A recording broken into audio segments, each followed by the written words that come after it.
সকাল সকাল উঠে না মেহেন্দিটা প্যাকিং করে নিচ্ছিলাম। আগের দিন বানিয়ে রেখেছিলাম। অর্গ্যানিক মেহেন্দি যেহেতু আগের দিন বানিয়ে রাখতে হয়, তাই আমি আগের দিনই বানিয়ে রাখছিলাম। পরের দিন শুধু প্যাকিং করে ব্রাইডের বাড়ি যাওয়ার উদ্দেশ্যে। তবে মা পাশে না থাকলে কোনো কিছুই সম্ভব নয়।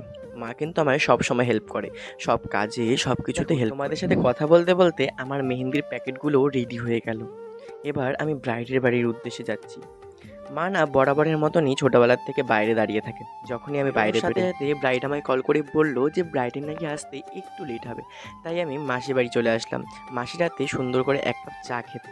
তবে ব্রাইড চলে এসেছে, আবার কল এলো, তাই আমি স্কুটি নিয়ে আবার বেরিয়ে পড়লাম। প্রায় জানুয়ারি ফেব্রুয়ারি মাসের আজ আপলোড করছি। তোমাদের জানিয়ে দিলাম আমার মেহেন্দির নতুন ব্যাচ কিছুদিনের মধ্যে আবার নতুনভাবে শুরু হচ্ছে। তাই যারা মেহেন্দি ক্লাস করতে যাচ্ছ অবশ্যই আমার সাথে কন্ট্যাক্ট করতে পারো। আর হ্যাঁ, 2025-এরও কিন্তু মেহেন্দি বুকিং স্টার্ট হয়ে গেছে। যারা যারা মেহেন্দি পড়তে ইচ্ছুক অবশ্যই আমার সাথে কন্ট্যাক্ট করতে পারো। মেহেন্দি আর ব্লগ তোমাদের কেমন লাগে অবশ্যই কমেন্ট সেকশনে জানিয়ে যেও। আজকের মতন টাটা, বাই বাই।